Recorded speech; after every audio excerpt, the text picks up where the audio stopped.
Just try and get your head around this for a moment. Jesus spent 3 years with his disciples.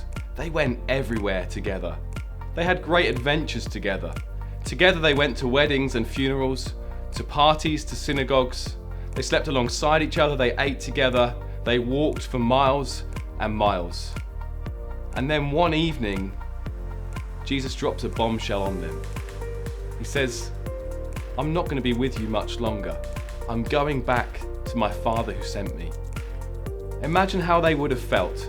Imagine the anxiety they would have felt. It would have been palpable.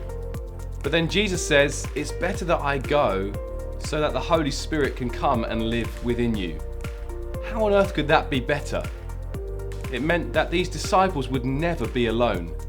They would always have God himself living within them to encourage them, to comfort them, and to push them forwards in the mission that they had been given. And what do we see happens? Jesus dies on the cross, he rises again, and after some time with his disciples, he ascends to heaven. And not long after that, as promised, the Holy Spirit comes upon the disciples, and they're transformed from fearful disciples to fearless witnesses of Jesus' life, death, and resurrection.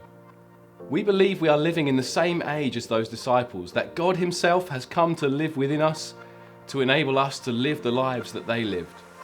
We believe that the Holy Spirit is God. He's a person that we can know and have relationship with.